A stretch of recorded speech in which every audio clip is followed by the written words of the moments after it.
É esse aspecto psicológico que faz com que eu consiga garantir no longo prazo aquela disciplina que a maioria das pessoas perde. Perde por quê? Porque o lado instintivo do cérebro tá falando, tá faltando recompensa na sua vida. Para de pensar no futuro, que pode ser que você não chegue lá. E nesse sentido, o nosso cérebro é muito mais inteligente do que a nossa racionalidade. Pode ser que a gente não chegue lá. Então, o que o nosso cérebro nos impõe? Recompensas de curto prazo. Se um bom planejamento inclui qualidade de vida, casa é um pouco mais simples, mas você tem muito mais lazer, eu tô driblando esse aspecto instintivo do meu cérebro de me jogar no consumismo e invalidar meus planos de longo prazo.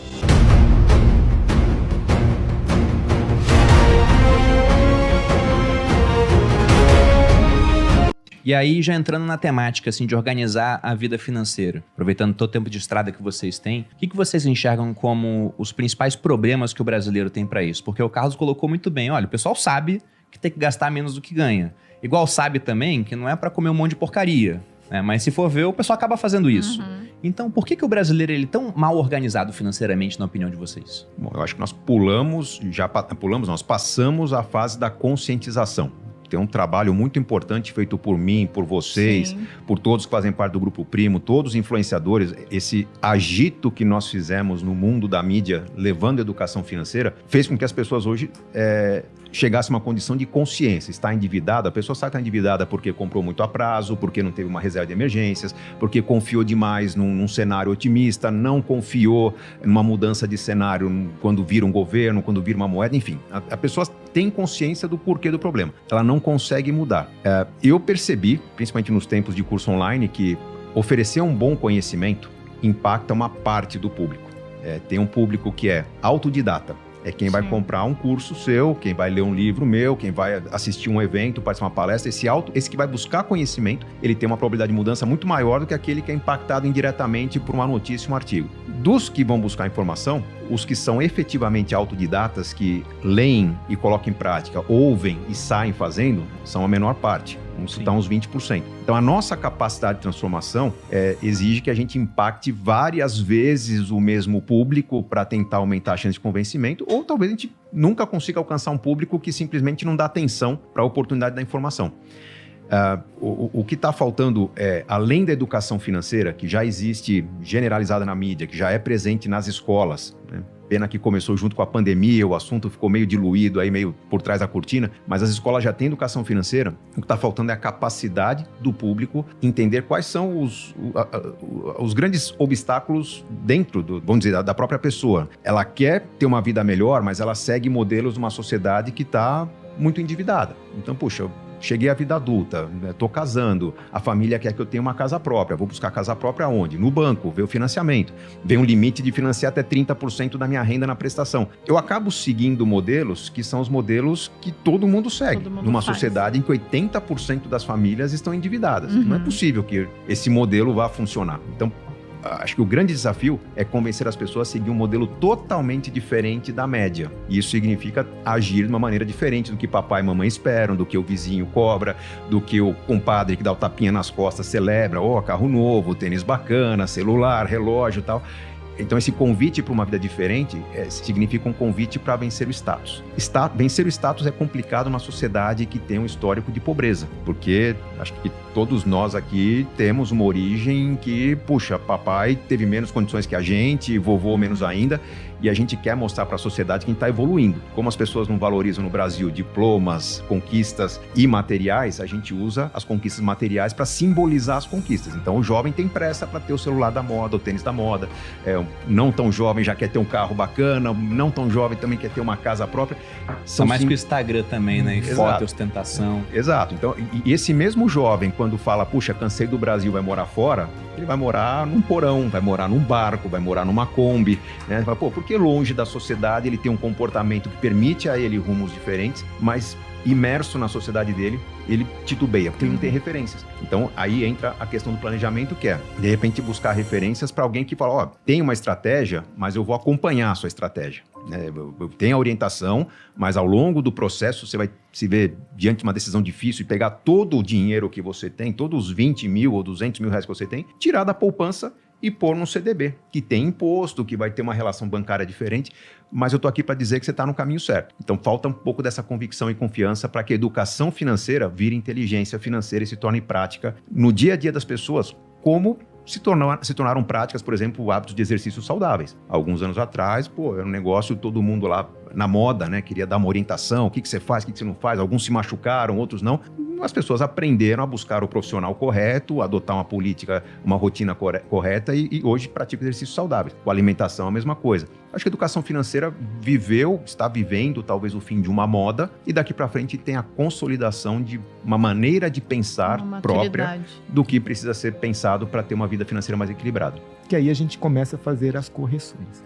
Para quem não conhece, a curva de vitalidade financeira nada mais é do que uma simulação do quanto você tem que poupar por mês, ao longo do tempo, para acumular um patrimônio X, que para nós não é importante, mas principalmente quanto que você gastará desse patrimônio após a acumulação para você garantir um padrão de vida interessante. Aí você trabalha as diversas variáveis. Eu preciso do aumento de renda, eu posso poupar mais, menos.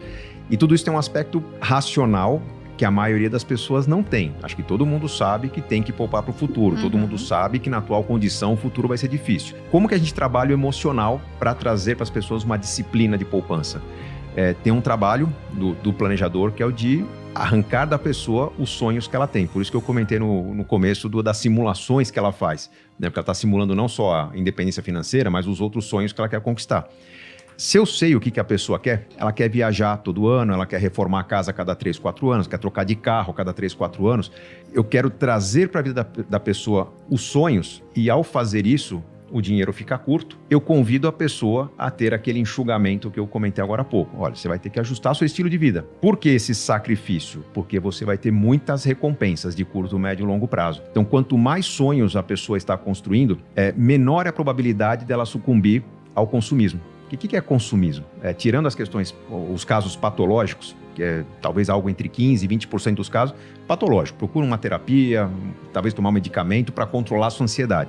Mas os 80% mais dos casos são pessoas que simplesmente estão procurando recompensas. A vida está corrida, a vida está difícil, eu mal tenho tempo no meu relacionamento, eu preciso de um presente. E a pessoa vai estar adquirindo coisas que, eu preciso dar um presente para a pessoa que eu amo, eu preciso garantir um conforto para meus filhos, eu preciso ter uma casa que eu consiga receber as pessoas.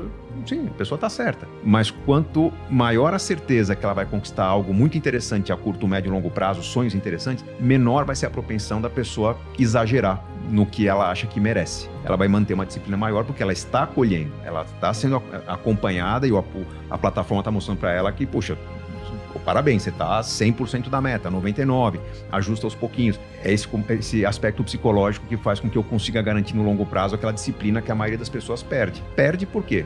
Porque o lado instintivo do cérebro está falando, tá faltando recompensa na sua vida. Para de pensar no futuro, que pode ser que você não chegue lá. E nesse sentido, o nosso cérebro é muito mais inteligente do que a nossa racionalidade. Pode ser que a gente não chegue lá. Então, o que o nosso cérebro nos impõe? Recompensas de curto prazo. Se um bom planejamento inclui qualidade de vida, né, a casa é um pouco mais simples, mas você tem muito mais lazer, eu estou driblando esse aspecto instintivo do meu cérebro de me jogar no consumismo e invalidar meus planos de longo prazo. Entrando numa parte que vocês citaram várias vezes aqui, que vocês dão muita importância pelo conteúdo até agora, que é a parte do comportamento. Porque vocês não deram uma solução pronta. A carteira é assim, você tem a opção A, B e C. Né? Não, é uma solução individualizada, porque cada indivíduo é diferente, vai ter planos diferentes, um nível de tolerância a risco. O que vocês acham que é um bom comportamento de um investidor? Porque se você pega o Morgan Housel, autor do Psicologia Financeira, que eu achei um livro muito bom, assim, é um livro simples, qualquer um pode ler, a gente fez um podcast sobre ele já aqui, e ele fala dessa importância do comportamento, que não é o melhor método para investir na opinião dele. O melhor método é aquele que vai te manter como investidor pelo maior prazo possível. Isso. Porque a recompensa ela virá no longo prazo, no final das contas. Ele até cita, logo no começo do livro, o caso de um frentista e faxineiro, que era o James Reed, que ele chegou ao final da vida dele, morreu, se eu não me engano, com 92 anos, e o pessoal se surpreendeu porque ele morreu deixando uma herança de 8 milhões de dólares. Aí ele doou uma parte, ele virou um filantropo, se você busca na Wikipedia, tá lá, frentista, faxineiro e filantropo. Doou para uma biblioteca, doou para um hospital e deixou uma parte para os seus herdeiros. Enquanto outras pessoas que tiveram muito mais educação, que tiveram muito mais oportunidades na vida, morreram sem deixar nada. Ele até compara o caso do James Reed com o caso de um executivo chamado Richard Fusconi, que saiu na Forbes, um cara que ganhou muito dinheiro, mas ele quebrou na crise de 2008. Sim. Ele fala assim, olha o quanto o mercado financeiro é maravilhoso, né? Você tem um faxineiro que conseguiu um desempenho melhor do que o cara que era economista formado por uma universidade da Ivy League. Ele falava, olha, o cara como faxineiro não operaria um coração melhor do que um cirurgião, ou construiria um prédio melhor do que um engenheiro, mas ele conseguiu ter um desempenho financeiro melhor do que um economista da Ivy League. É por causa de comportamento. É, comportamento e também um cuidado com garantir o que já é dele, né? Porque talvez um pouco de ganância faça com que mentes brilhantes deixem de ser tão brilhantes no meio do caminho. Isso vale para investimento, empreendimento, relacionamento, né? A pessoa tem uma relação familiar fantástica e perde por um relacionamento fora do casamento tudo que ele construiu na vida. Isso tem a ver com ganância, isso tem a ver com talvez não perceber as consequências dos seus atos. É uma combinação de comportamento e educação, né? Uma educação que não é educação puramente escolar, é uma educação social, né? Então, por que você se move? Por que eu trabalho hoje? Eu trabalho para ganhar dinheiro? Não, eu até passei dessa fase. Hoje eu trabalho para transformar a sociedade. Espero que meus filhos tenham esse sentimento bem mais cedo do que eu, porque tem uma herança familiar, uma sucessão, mas é uma educação que a gente constrói que vai além da matemática, física, química. Por que nós estamos fazendo isso para a sociedade? Eu diria que a questão financeira, muitas pessoas diante da oportunidade, influenciadas por... às vezes no imóvel é um jogador de futebol que influencia, a pessoa que entra numa pirâmide financeira. O que está por trás da pessoa colocar 60%, 70% do patrimônio dela num produto de risco é ganância. Sim. Né? Em alguns casos, não saber dizer não também, né? Mas a ganância acho que predomina aí. No planejamento, a gente meio que tenta limitar esse risco alertando para as 3 etapas do investimento, que é reserva de emergências, você não pode mexer. É para emergências e oportunidades de curto prazo, ponto. A sua renda futura você também não pode mexer. Nós vamos ter uma estratégia, arroz, feijão, papai e mamãe, do que você tem que fazer com disciplina durante, em alguns casos, 10 anos, outros casos, 30 anos, para garantir que se tudo der errado na sua vida, aquela renda está preservada. E a gente vai permitir aos nossos clientes que assumam riscos, e riscos de empreender, de negócios, de imóveis, de novos mercados, dentro de projetos específicos que a pessoa está apostando. Mas eu tenho 1 milhão de patrimônio, só 50 mil num projeto inovador. Nesse caso, só 50 mil porque você é muito ambicioso na construção de outros sonhos. Então, a estratégia da pessoa que ajuda a limitar. Não é exatamente o caso do Reed, né? Não é exatamente a realidade do Luiz Barsi, por exemplo, né? Que também tem um patrimônio muito além do que ele precisava, mas para a maioria das famílias, o objetivo de realizar sonhos é o grande argumento para não expor essas famílias a bobagens e riscos que são desnecessários. Tem alguns pontos importantes a considerar quando você está construindo a sua renda futura, que é a necessidade de você ter um certo otimismo em relação ao gasto que você vai ter no futuro. Eu vejo muitas famílias falando, não, hoje nós temos um gasto elevado, os filhos estão aí no ensino médio, faculdade, daqui a pouco somos só nós dois e a gente vai viver com uma renda ok. O que é essa renda ok? É uma renda que a pessoa avalia quanto custa o nosso apartamento, o nosso estilo de vida, nossos hábitos, a gente viaja 15 dias, 20 dias por ano, né? A gente nem vai viajar tanto no futuro, vai ter netos. Pense que no futuro, eu já citei a questão do aumento de número de familiares. Uma pessoa com mais idade tem uma vida social vinculada à família muito rica.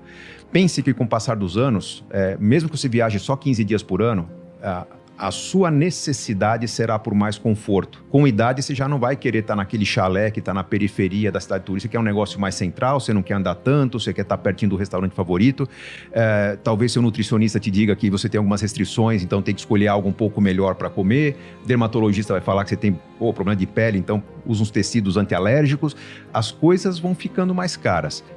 Principalmente se a pessoa quer ter uma vida interessante. Então, se você na sua aposentadoria com tempo livre resolve fazer um curso de uma gastronomia específica, porque você quer aprender a cozinhar, pode ser que o curso não custe muito, mas pode ser que o professor te oriente a comprar alguns instrumentos que, não estavam nos planos. Então, a gente tem que ter uma perspectiva de uma certa generosidade nos gastos e talvez até considerar que no tempo livre eu não vou só descansar, talvez eu tenha que empreender para complementar minha renda também. É um ponto importante a considerar logo no começo. Um pouco mais para frente, tem aquela questão do que eu acumulei, o quanto eu vou desfrutar, que é o que o Carlos falou, e o quanto que talvez eu passe para os meus filhos como patrimônio, como sucessão. Eu vejo muita gente falando, não, mas eu estou criando uma condição fantástica para minha família, temos negócios familiares, vou passar uma renda para os meus filhos. Quando te fala de herança para suprir os filhos, vou pegar 2 casos. Pelo menos na minha idade, o pessoal conhece bem, que apareceu na mídia, o Jorginho Guinle.